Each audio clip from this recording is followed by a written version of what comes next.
ક્યારેય વિચાર્યું છે કે આપણી અંદર, આપણા મનમાં જ એક લડાઈ સતત ચાલતી હોય છે? હા, આ લડાઈ છે દિમાગના પંડિત અને મનના ચોકીદાર વચ્ચે. ચાલો, આજના આ વિશ્લેષણમાં આપણે આ બે પાત્રોને નજીકથી ઓળખીએ અને સમજીએ કે આ આંતરિક યુદ્ધ આપણી ખુશી પર કેવી અસર કરે છે.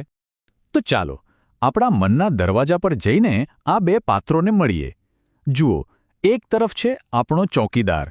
એકદમ સીધું સાદું કામ છે એનું.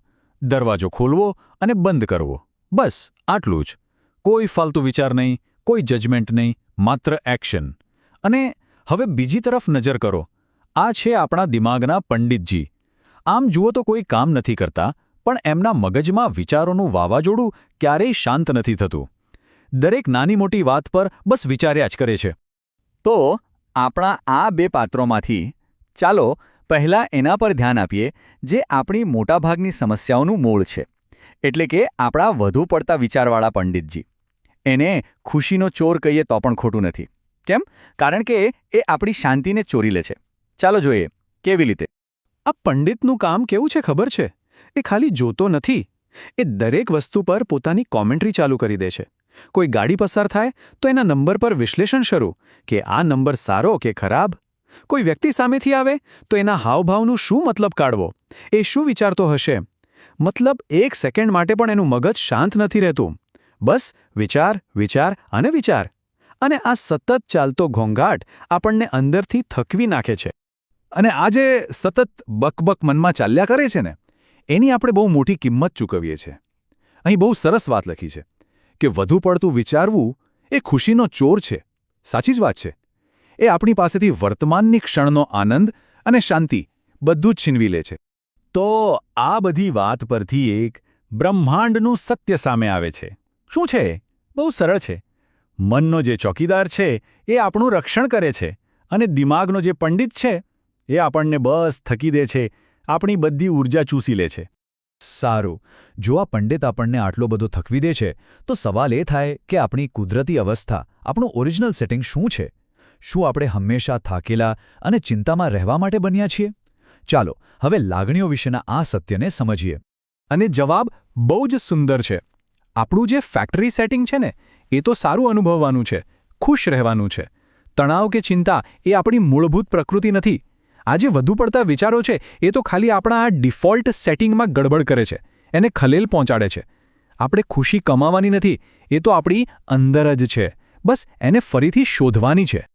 આ વાતને હજી વધુ સારી રીતે સમજવા માટે ચાલો એક નાનકડું ઉદાહરણ લઈએ.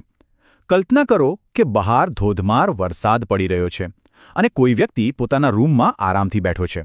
તો મારો સવાલ એ છે કે શું એ વ્યક્તિ ભીંજાશે? જવાબ એકદમ સીધો જ છે, નહીં ને? બિલકુલ નહીં ભીંજાય. કેમ? કારણ કે વરસાદ તો બહાર છે અને એ ભાઈસાબ અંદર છે. બસ આટલી સરળ વાત છે. આ ઉદાહરણ એ બતાવે છે કે બહાર શું ચાલી રહ્યું છે અને અંદર શું છે એ બે અલગ વસ્તુઓ છે. અને આ વાત આપણને આજના વિશ્લેષણના સૌથી મહત્વના મુદ્દા પર લાવે છે. જુઓ, પરિસ્થિતિઓ બહાર હોય છે, લાગણીઓ અંદર હોય છે. જીવનમાં આવતી મુશ્કેલીઓ એ બહારના વરસાદ જેવી છે. એનાથી ભીંજાવું કે નહીં એ આપણા હાથમાં છે. આપણી અંદરની શાંતિ એ આપણા ઘર જેવી છે. તો પછી સવાલ એ છે કે લોકો અંદરથી ભીંજાઈ કેમ જાય છે?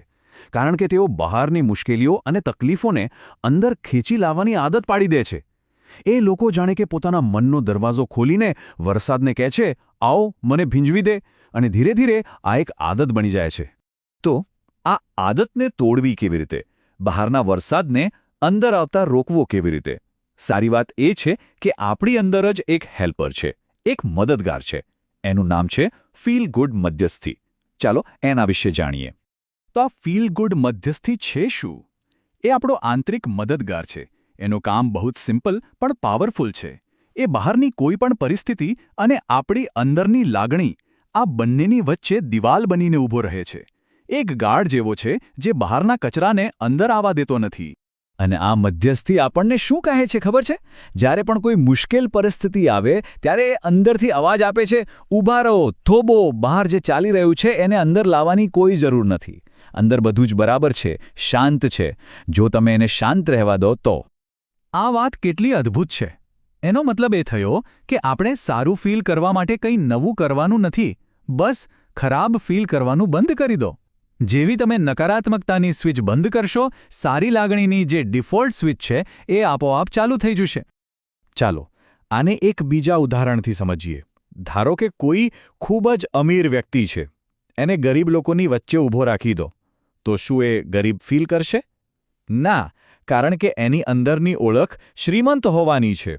બસ એ જ રીતે જો આપણી અંદરની ઓળખ ફીલ ગુડ એટલે કે હંમેશા સારું અનુભવવાની હોય, તો પછી બહાર ભલેને ગમે તેટલી સમસ્યાઓનો વરસાદ વરસે, આપણે અંદરથી ભીંજાઈશું નહીં.